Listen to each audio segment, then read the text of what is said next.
While the outgoing car may have been great to drive, it was never what you'd call beautiful or even very exciting to look at. But its replacement, well, that's a different matter. It's called the 720s, and from any angle and in every detail, it's simply sensational.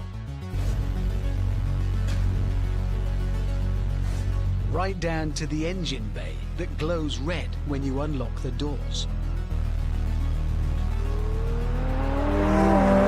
Yep, on the head turnometer, this thing definitely matches the Ferrari 488 and the Lamborghini Huracan. And then when we move on to the business of speed and power, it actually beats them.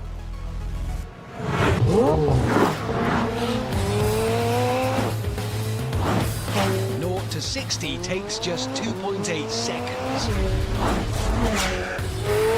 Top speed is 212 miles an hour. Both those numbers walloping the efforts of the Italians. Everything is bigger in this car. Even the price, £208,000. Oh wait, that's not a good point, is it? No, that's a... never mind, whatever. The horsepower is... well, it's ridiculous is what it is. This 4-litre V8 with its twin turbos produces 710 of them.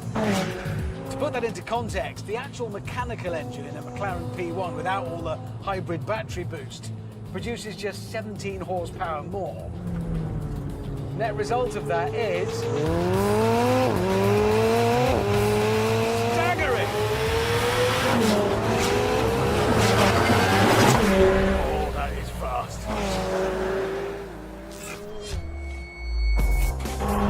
However, although they've gone nuts with the styling and the engine, the 720 is still very much a McLaren. By that, I mean it's been made by the ultimate tech nerds from the kingdom of geeks. Let me put it this way. This is, like I say, the replacement for the McLaren 650s. And if you ask a McLaren technician, so how much of this car is new then? They will tell you 91%. Not nearly all of it, mate, or about 90%. 91%. James May applied for a job at McLaren, but they turned him down for being too slapdash. And this incredible geekery has paid dividends.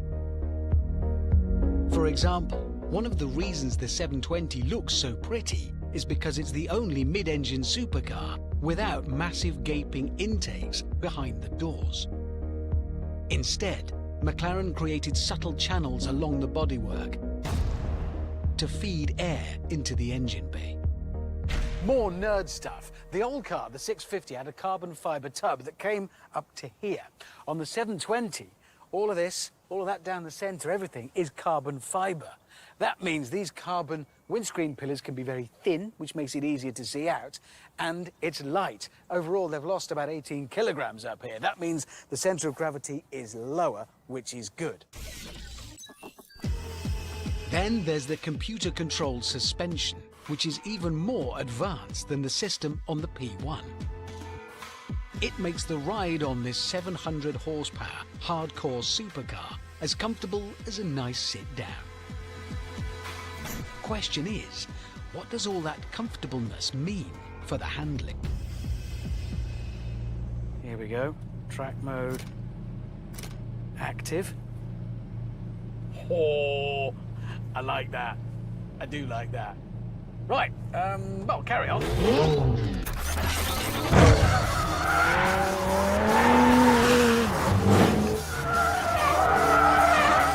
Oh my God! This is breathtaking! The new chassis control system on this, based on the work of proper pointy heads in Cambridge. It's all about maintaining the biggest possible contact patch between the tyres and the tarmac. God, it's the grip, it's staggering. It feels like a four-wheel drive.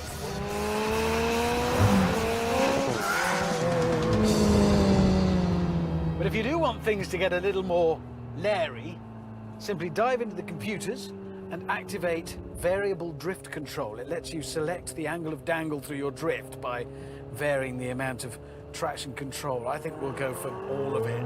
Lots of drift available.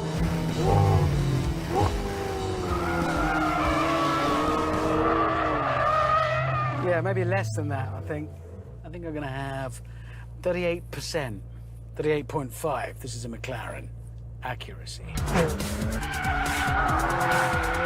And that seemed to do the trick. Yes! Yes! Working! That's it! I know my setting on a McLaren's variable drift control. Unleash the beast! And when you finished your slide fest, you can switch back to comfort mode and settle down for a relaxing cruise. That's the thing that stands out about this car. It's everything in one. You want speed, you get speed. You want comfort, you get comfort. You want to lose tyre rubber, help yourself. You want boot space, there's plenty. But the thing I keep coming back to is those looks. Because at last, McLaren's technical perfection has been clothed in a way that does justice to the fizzing brilliance underneath. God, I'm falling in love a bit here. Actually, no, I'll go further. I'm in love. This is utterly brilliant.